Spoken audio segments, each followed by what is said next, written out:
Yo, what's going on, guys? Cjeths back with a brand new NHL 19 franchise mode. Wowza. It's February, and this is only like my 20th episode of NHL 19 franchise mode, and it's a new one. We're busting out, thanks to Twitter voting polls, the Tampa Bay Lightning. So a little, change of pace. The Rangers, we did a rebuild. I think the last franchise mode in NHL 18 was another rebuilding franchise. I don't even remember what team it was. But anyways, we're actually going for a team that's on the cusp of winning here. And a team that I think could win for a long time. So we're just kind of trying to max out as many Stanley Cups as we can get with this team in, let's say, a 10-year window. Because I tend to blow through these franchise modes pretty darn quickly due to my impatience and being a New Yorker. But anyways, some things we got to go over. Everything is the same as last time with the franchise mode. Morale is off. Owner mode is off.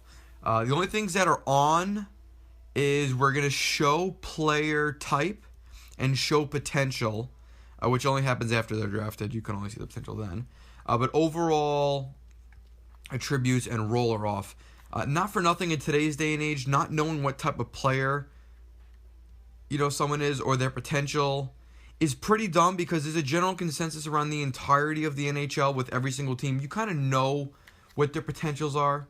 All you got to do is log on to Twitter and you'll see fans and scouts rant and rave about certain players. So it's pretty dumb to have 20 scouts and not know the overall in one person because a scout didn't do a 5-month assignment on their fucking ECHL team. You kind of get what I mean. Anyways, not that I dislike the fog of word thing, because it did add an extra element to French mode. Second thing, that intro you just heard, the Drop Dead Legs by Van Halen 2009 remastered, that will probably be the last time you ever hear that intro. YouTube went ahead and copyrighted that, just the intro part to that song, just the guitar riff you hear at the intro to all my songs. So every one of my videos that ever had that one is now, I can no longer monetize those. So, the pennies I make on every video, I gotta make more pennies. So I have to change the intro. Now, I don't know what I'm gonna change the intro to. I do have another intro. But the problem is, last time I used that intro, people were saying I was using X-Tech. I was copying X-Tech for the intro. It's the song "Do It for Love." I've been listening to that song since before I even knew who X-Tech was, but I was just in my early 2BC days. I just always thought the song was catchy. Now, I saw X-Tech sample it on his intros. I'm like, oh, actually, it wouldn't be a terrible idea, but I wasn't doing it directly to copy him and be like him. I was doing it with my own little twist. Anyways, let's get into French mode. This episode may be 5 to 10 minutes long. I'm not going to do any simulating. I want to kind of slow down how I do these French modes. I tend to rush through things. We're getting entire season simulations done in a video. The playoffs I definitely want to do all in one video because it kind of saves the animosity of it. Basically what I do for the playoffs, instead of having to do one episode of first round, then the second round, the third round, the fourth round, and wasting your time with 4 different videos, I like to get it all done in one video and kind of make the time like an hour-long video, so you can't really tell if I got eliminated in the first, second, third, or Stanley Cup Finals, or I won. It just makes it easier for me, easier for you, and you don't got to click on videos every single day for 5-10 minutes to watch one round of the playoffs. It's not worth your time. And honestly, not for nothing, I feel like people that do that one round at a time are kind of abusing you guys and using you for revenue generation. Like, I could post 4 different videos, for the playoffs, and absolutely just spam you guys clicking on 4 different videos for my own revenue benefit, but I'd rather give you guys the benefit of the doubt, do the playoffs all in one video. But yeah, that's about it. Let's go ahead and dive into this. We're going to go to roster moves first. I edited about my super roster update. I didn't do it on camera this time. I did it off camera. I want to say I edited about 500 to 600 players. There's about 40 to 50 created players. Most, actually all prospects. Yeah, so I mean, it was like a week-long thing, especially working 3 jobs and going to school full time. It took me a while to do this one. But let's go to roster moves. We'll take a look at the Tampa Bay Lightning. You guys are going to notice the other players around the league pretty darn quickly. We go to goalie tenders. We got Vass and Domingue. Vasilevsky I bumped up to an 89 from I think an 88. Deservedly so. I didn't give him high elite this time. I left him at medium elite. I don't think he's going to go to 93 overall in real life. Obviously got Louis Domingue. We can definitely do better than him. Okay, you got those 2 in the minors. Defensively, 1, 2, 3, 4, 5, 6. We'll send down Chernak, I think. He's got the high top 6. Braden Colbert is a better defenseman for right now. That doesn't really work, trading him later. Yeah, go ahead and dump Cernak. I made Sergachev a little bit better. I made McDonough a little bit better. I made Hedman a lot better. I think it'd be pretty wrong to say he's not 91, 92 overall. 63 points last year, 72 the year before. On a hell of a year this year, too. I gave him 92. I edited his defensive stats a lot, too. Good offensive numbers, good shot, good everything. Just made him an all-around better defenseman. I mean, he's a Norris candidate right here. McDonough, I bumped up to an 88 from an 87. Didn't really... I kind of just edited it a few... like his skating. He had really low skating. As a Ranger fan watching McDonough for years, I can tell you his skating was stupid low. He's a phenomenal skater. I really only edited his skating a couple defensive categories and offensive categories I give slight bumps to. I don't remember how he did last season. Yeah, he didn't really have that many points last season. But this season, he's doing really well. Move it to forward.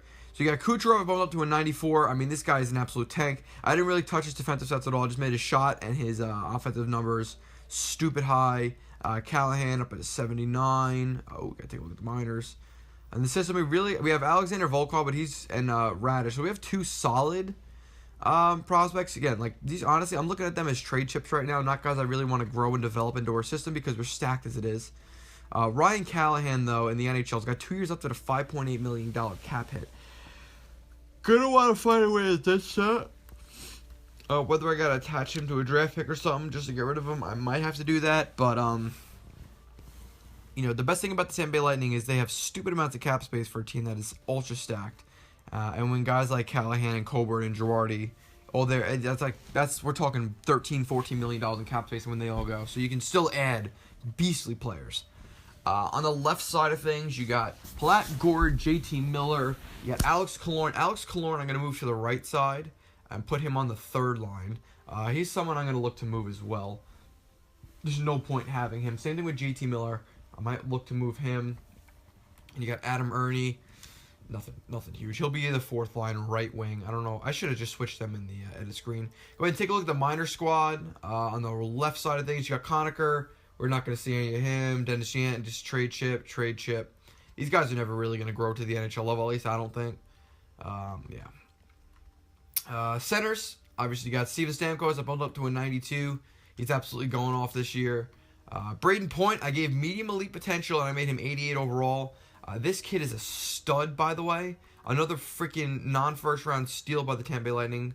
Third round, 79th overall pick in 2014. I don't know how the hell they keep getting these players. Tyler Johnson, I got at an 84. He'll be our 3C. Sorelli and Martel, I'll go ahead and send these two down. I still got Matthew Joseph, Cedric Paquette. Pretty solid squad, to say the absolute least. And then the minors, yeah, they have a mess of prospects. All have decent trade value, though, so we'll keep an eye on all of them. Did we take a look at defensemen in the system? I don't think we did. We got Ruta. Oh, Cal Foote. He lost his medium elite potential in the most recent roster update. Rightfully so. I mean, he's not even on the top 50 prospects. I think last year when he was on the top 50, he was like 41 or 42. Callan Foote, I was never really too high on, but you got to acknowledge he will be a top 4 defenseman one day in the NHL. So I just bumped him to high top 4 potential. We could keep him and grow him. We could trade him if the price is right. Actually, this guy Daniel Walcott was like a 7th round pick by the Rangers, I think. A 5th round pick, yeah. Oh, no, they traded him to Tampa Bay for a 7th round pick a couple of years ago. Right after they eliminated us from the playoffs, like a week later. Yeah. All right, let's go ahead and edit our lines in the NHL. See what we're working with. See where we can upgrade if we do even really want to upgrade, because I don't really see much of a point to that right now. Assistant coach, piss off. Best lines. Okay. So right now it's telling us to do Cooch, Stammer, Palat. I might want to put Yanni Gord on the first line instead of Andre Palat. Whoever has the better defensive stats. I guess that's Palat. Point.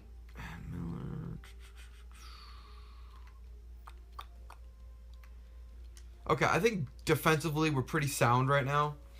Now there are some moves I could make just to get the overall numbers up there. Like, I wouldn't mind getting a right-handed top 4 defenseman over Anton Stroman, bump down Stroman, and just absolutely eliminate Girardi or Coburn. That could be something that we look at. I'm not going to look to upgrade over Sergachev because he's already a tank and he's only going to get better. So yeah, maybe a top four right-handed shot D-man. Up front, just glossing over it quick, the first thing I'm saying is maybe a better winger for Braden Point, but instead of a better winger for Braden Point, I think we should really be looking at a third-line right winger. That way we can bump down Callahan to the fourth line and either tell Matthew Joseph or Adam Ernie to piss off. Most likely Adam Ernie because he's not nearly as good. Albeit he's older too. Yeah, I think Adam Ernie would be the guy I bump out. I would probably move Matthew Joseph to the left side, dump Adam Ernie either in a trade or whatever, and then move Callahan down. Alex Killorn, 5 years at 4.45. I don't think there's going to be that much use for Killorn. I don't think we need him for that long. He's expendable. I just think he's getting overpaid, and we can replace him with a guy less offense, more defensive. And he's not bad defensively, don't get me wrong. I'm not shitting on Alex Killorn's defensive abilities because they are pretty solid. But I think we can get more of a defensively driven forward. That way the scoring is not so stupidly spread out that guys like Stamkos and Kucherov aren't point per game or points having like 40-point seasons. It just doesn't make sense. So I think we'd be better off maybe moving guys around and getting better defensive players. Tyler Johnson actually has pretty solid defensive stats, so I really wouldn't look to move him yet, though I could consider it in a move for maybe that top four defenseman. And obviously Vasilevsky net. We're not looking to upgrade over Vasilevsky. Maybe a better backup goalie depending on how Domingue simulates. From what I remember in my test runs, Domingue wasn't terrible, but his records were usually